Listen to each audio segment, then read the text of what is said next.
Sejak tahun 1941, Jerman menduduki wilayah Finlandia hingga tahun 1944 ketika perjanjian gencatan senjata dengan pihak Uni Soviet dilakukan yang mana mengharuskan tentara Jerman untuk hengkang dari wilayah itu.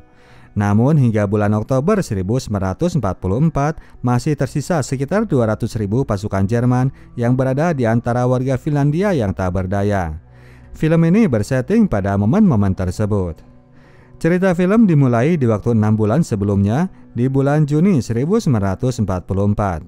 Di desa Kolta Kongas, Finlandia, ada seorang tabib wanita yang biasa membantu persalinan warga. Gadis muda ini bernama Helena. Seringkali pula ia disuruh untuk membantu melakukan aborsi, namun ia selalu menolaknya. Helena berprinsip bahwa jabang bayi di dalam kandungan adalah anugerah dari Tuhan dan dengan menggugurkannya berarti ia telah ikut dengan pengaruh setan.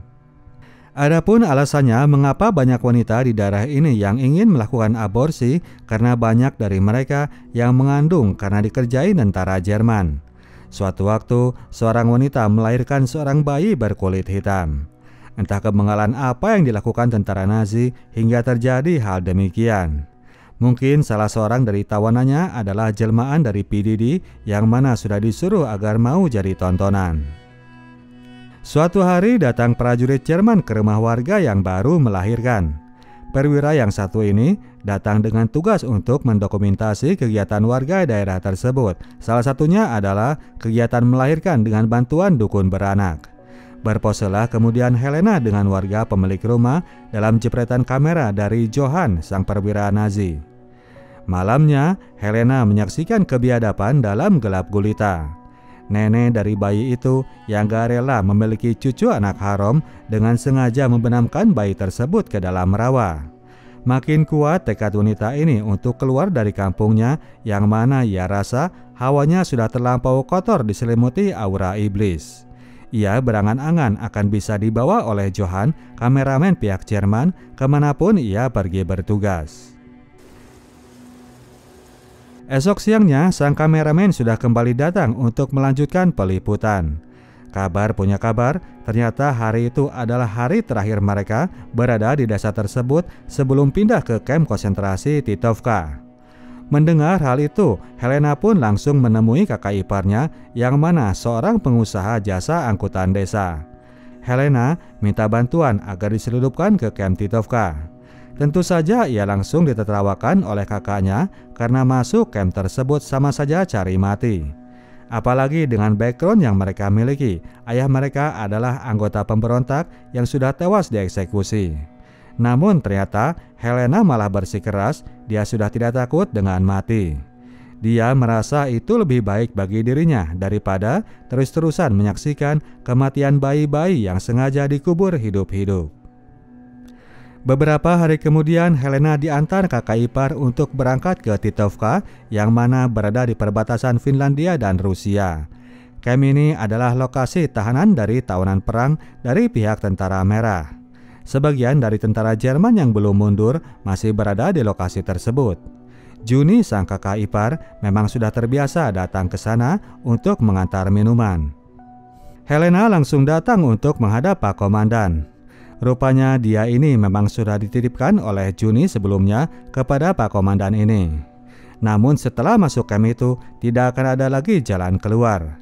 Siapa-siapa yang coba kabur akan langsung tembak di tempat. Pak Komandan kemudian membrief Helena bahwa dia tidak akan ditempatkan di bilik wanita di kandang sapi. Di sana sudah ada suster Hataya yang bertugas menjalankan operasi Kuhstal. Helena akan ditempatkan di bilik para tawanan perang. Mengenai operasi Kuhstal, Pak Komandan sangat bersikap rahasia. Datang kemudian Johann, sang fotografer, ke dalam ruangan. Dia diminta untuk mengabadikan momen itu dengan kameranya. Akan halnya dengan Johann, sang pengabdi momen ini sudah banyak melihat adegan-adegan yang mengenaskan semasa perang terjadi. Sekarang ini dia sudah berada pada kondisi capek dan muak melihat kebiadaban itu. Johann seringkali menyendiri untuk mabuk sampai tertidur agar sedikit bisa menghapus segala horor yang terekam dalam benaknya. Suatu hari camp tersebut mendapatkan serangan hebat dari pihak Uni Soviet. Helena yang baru mendapatkan pengalaman itu sempat hanya diam terpaku menikmati ledakan-ledakan bom di sekitarnya. Untungnya dia masih berhasil selamat.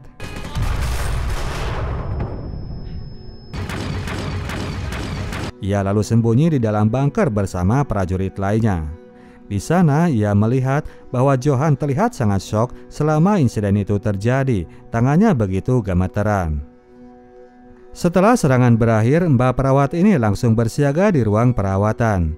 Saat itu ia melihat Alexei, seorang tawanan sipil asal Soviet, kedapatan mencuri obat. Alexei bilang bahwa malam ini ia hendak melarikan diri. Ia meminta kepada Helena untuk membiarkan pintu gudang agar tak dikunci. Alexei sudah melihat semua yang terjadi di kandang sapi. Dia begitu trauma sampai ingin melarikan diri. Sebelum ia nge-spill semuanya, keburu datang para petugas yang membawa prajurit yang terluka. Helena langsung sibuk memberikan bantuan kepada korban pertempuran tadi. Datang kemudian Suster Hataya menyuruh Helena untuk membawa jenazah-jenazah dari kandang sapi.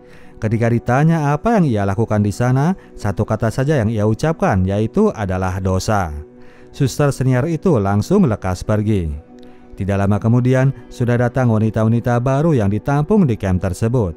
Dipastikan bahwa mereka adalah pengganti dari para wanita yang sebelumnya sudah pada meninggal. Setelah itu Helena masih belum bisa santai. Ia kemudian kedatangan Johan yang minta dimandikan plus pijat relaksasi. Selama proses itu berlangsung, Johan curhat bahwa ia memang mengalami stres yang gak henti-henti. Kilatan memori dan suara-suara ngeri itu tidak pernah pergi dari ingatannya.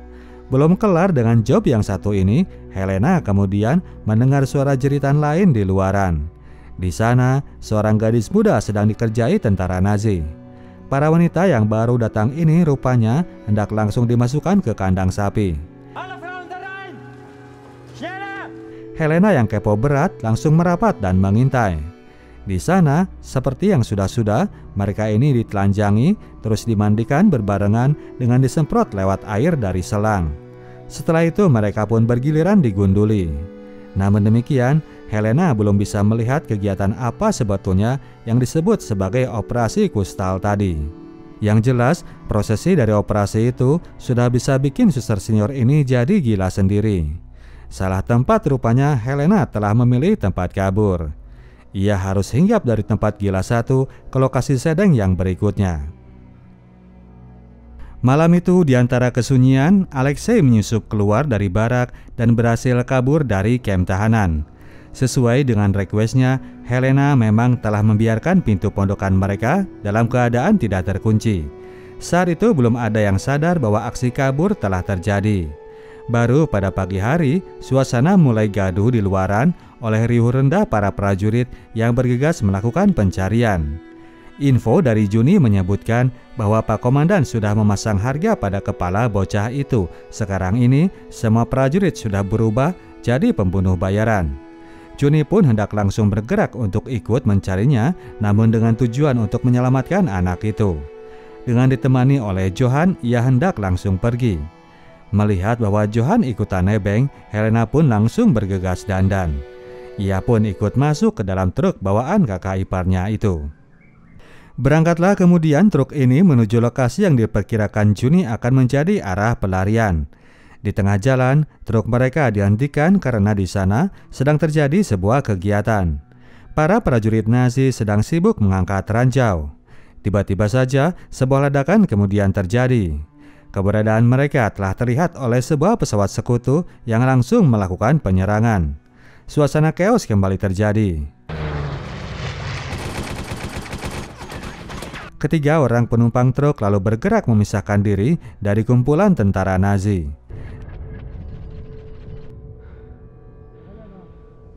Dengan panduan dari Johan, mereka pun kabur dari lokasi itu.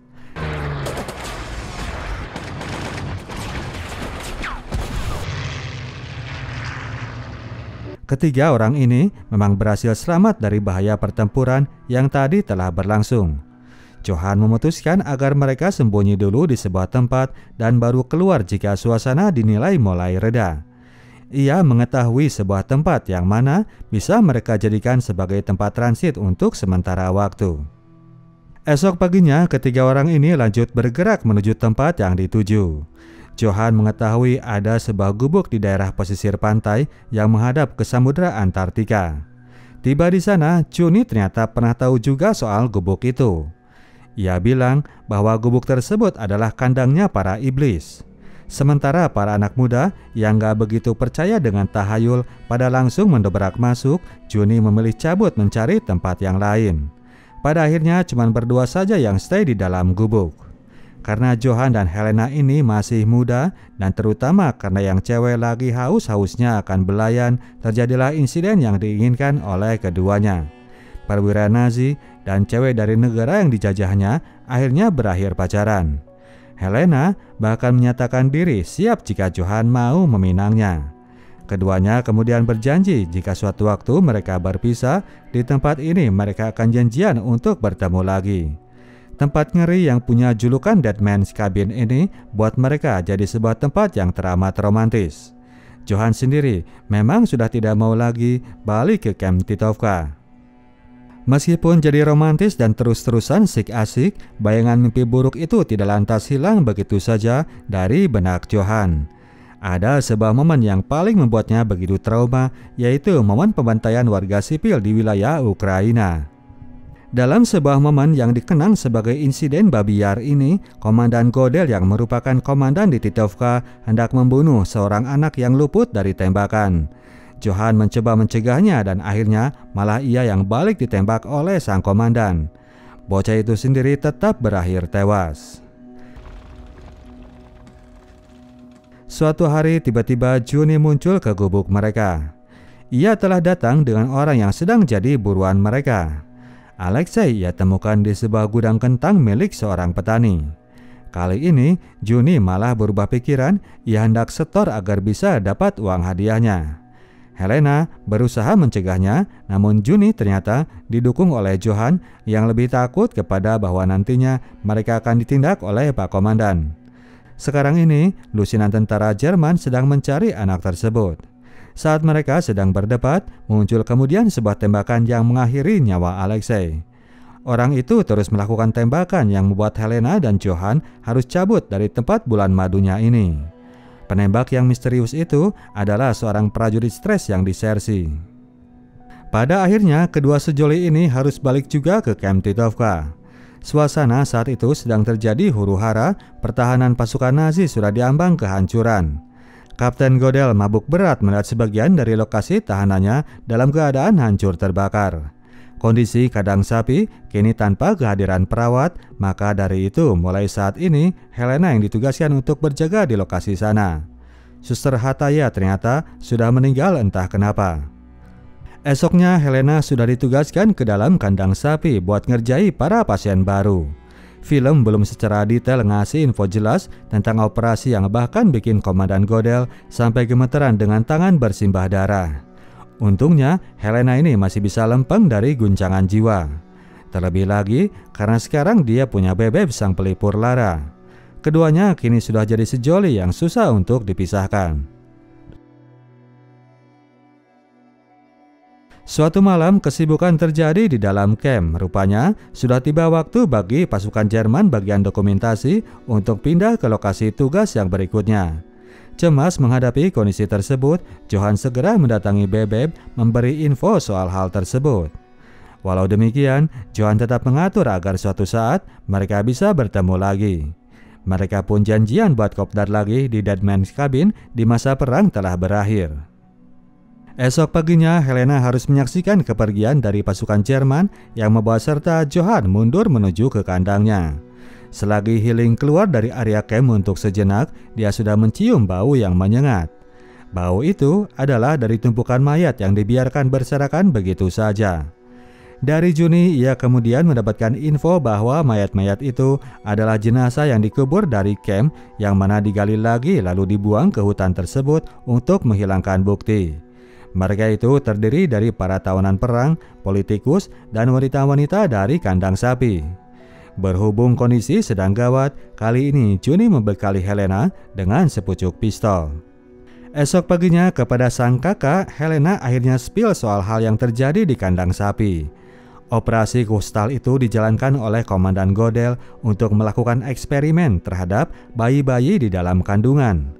Para wanita yang sudah dibuahi kemudian diberikan suntikan-suntikan. Percobaan ini tadinya dimaksudkan agar jabang bayi yang sedang dikandung memiliki kekuatan super dan tahan terhadap berbagai penyakit. Namun pada akhirnya suntikan-suntikan itu malah bikin para wanita ini langsung mati.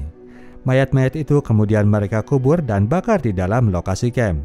Sang kakak jadi puas mendengarnya bahwa kini adiknya ini yang ia anggap sangat so suci ternyata sama saja dengan para dukun beranak di desa mereka. Esok harinya Helena lanjut menjalankan tugas di kandang sapi dan menemukan bahwa di sana ada seorang wanita asal Finlandia. Wanita asal negaranya tidak seharusnya berada di tempat itu. Ia pun menjanjikan kepada Heta, wanita tersebut, bahwa dirinya akan segera ia pindahkan ke lokasi yang lain. Komandan Godel yang makin lama makin stres ini saat itu sedang menyaksikan permainan boneka tangan dengan tokoh sang Führer ketika Helena datang untuk menemuinya. Di tengah pertunjukan itu, ia lalu menembak boneka junjungannya, memperlihatkan bahwa ia pun marah dan terpaksa harus melakukan semua kebiadaban di kamp tahanannya. Helena saat itu datang untuk melakukan pembelaan terhadap Heta. Ia meminta agar wanita senegara ini bisa dipindah ke tempat yang lainnya. Komandan Godel tidak melarang meskipun tetap memberi pembelaan balik terhadap semua eksperimennya bahwa para wanita itu telah berkorban demi peradaban manusia masa depan yang lebih super. Helena tidak mau tahu, ia segera cabut dari kantor komandan yang anyep itu. Esok harinya akhirnya muncullah kabar gencatan senjata itu yang di-broadcast pihak Nazi dan didengar oleh semua prajurit di dalam tahanan. Per hari itu, pasukan Jerman yang tersisa di Finlandia harus segera mundur dalam keadaan semua senjatanya terlucuti. Komandan Godel segera memerintahkan agar para tawanan dikeluarkan dan dibariskan menurut golongannya masing-masing. Semua dokumen penelitian minta untuk dikeluarkan agar dihancurkan dengan segera. Helena sendiri merespon kabar itu justru dengan panik. Ia melihat sinyal bahaya bagi keberadaan mereka di dalam sana. Pasukan Nazi pasti tidak akan mau mundur begitu saja tanpa sebelumnya melakukan perhitungan. Untuk itu ia pun segera menyembunyikan Heta di sebuah ruang yang tersembunyi di mana tentara Nazi tidak akan pernah mau mendekatinya.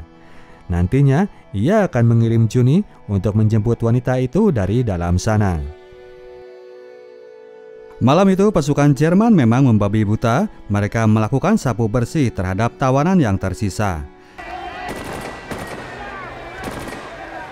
Helena segera bergerak untuk mencari data-data penting hasil eksperimen operasi Kustal. Semua data itu lalu ia kumpulkan dan masukkan ke dalam berangkas. Komandan Godel langsung mencarinya begitu tahu bahwa dokumen itu sudah pada raib semua. Helena pastinya tidak mau ngasih keberadaan dokumen tersebut. Sang komandan sudah bisa menebak bahwa dokumen itu ada di dalam berangkas. Namun diancam dengan cara apapun, Helena menolak memberikan kuncinya. Ia sudah enggan untuk membantu pekerjaan jahiliyah Saitonia. Komandan menyuruh ajudannya untuk membongkar paksa berangkas itu. Setelah itu, ia akan melakukan perhitungan kepada wanita ini. Selanjutnya, Helena menerima perundungan lalu terlebih dahulu dikembalikan ke dalam kamarnya untuk menerima hukuman berikutnya. Di luar, Komandan Godel melanjutkan pekerjaan yang sempat tertunda, melakukan cleaning service terhadap semua isi dalam camp. Dokumen-dokumen penting dan juga para tawanan yang masih tersisa. Helena memanfaatkan jeda waktu itu untuk masuk ke ruangan Heta dan memberikan bekal logistik seadanya. Setelahnya, ia pun diadili di depan para prajurit lain atas tuduhan telah menyelundupkan seorang wanita Finlandia keluar dari tahanan. Helena tetap tidak mau tunduk dengan tekanan Pak Komandan. Selanjutnya, ia pun dimasukkan ke dalam sebuah ruangan untuk menerima hukuman cambuk dari Pak Komandan. Luka yang dideritanya cukup parah, terlihat dari tangan komandan yang penuh dengan cipratan darah. Setelahnya, ia pun digunduli seperti layaknya seorang tahanan. Heta yang seharian menunggu jemputan dari Juni rupanya mulai mencium aroma yang gak beres. Ia pun nekat keluar dari ruangannya untuk mencari keberadaan Helena. Kemunculannya itu terlihat oleh Godel. Heta berhasil menemukan ruangannya Helena, ia segera melepaskan ikatannya. Meskipun masih dalam keadaan sakit, mereka harus bergegas kabur dari tempat itu. Helena minta agar Heta membawakan pistolnya, sementara ia akan mencari jalan keluar. Belum sempat ia keluar, ia sudah terhadang oleh Pak Komandan. Helena tidak gentar, ia sudah pasrah jika harus segera is dead. Untungnya Heta keburu datang dengan pistolnya, ia pun berhasil menembak komandan putus asa ini.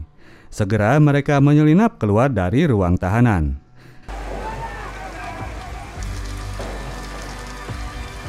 Setelah berhasil menembak seorang supir, Helena mengajak Heta untuk menyelinap masuk di antara kantong-kantong mayat yang akan dikirim ke lokasi pemusnahan. Beberapa hari kemudian mereka tiba di pelabuhan Parkina, di mana di sana dilakukan pemusnahan dari mayat-mayat yang dikirim dari Titovka. Pasukan Jerman sudah tidak segalak seperti sebelumnya, apalagi kepada warga Finlandia. Helena bahkan bisa mendapatkan jatah kamar untuk menginap sementara. Tiba-tiba datang kemudian Juni ke tempat mereka. Ia pergi menyusul dari Titovka setelah mencoba mencari Heta yang gagal ia temukan. Di Titovka, ia sempat menyaksikan sisa pasukan Jerman itu diganyang oleh pasukan beruang merah. Heta pastinya gagal ia temukan karena sudah tidak berada di tempat itu. Rupanya Abah Juni ini sudah lama mencari mantan ayangnya itu. Selama perang berlangsung, Heta sudah menghilang dari kampungnya. Selanjutnya Helena harus segera cabut karena perahu di pelabuhan sudah hendak melepas sau. Juni sudah mengatur agar perahu ini lewat ke wilayah Deadman Cabin, tempat yang akan dituju oleh Helena. Setelah mengamankan Heta, Juni akan lanjut menyusulnya. Helena tiba dengan diturunkan di wilayah perairan Antartika, daerah yang bersebelahan dengan bukit Deadman Cabin. Namun sebelum dibebaskan, terlebih dahulu ia disuruh untuk membunuh beberapa tawanan. Helena menolak melakukannya, ia benar-benar sudah tidak mau untuk melakukan perbuatan iblisia Saitonia.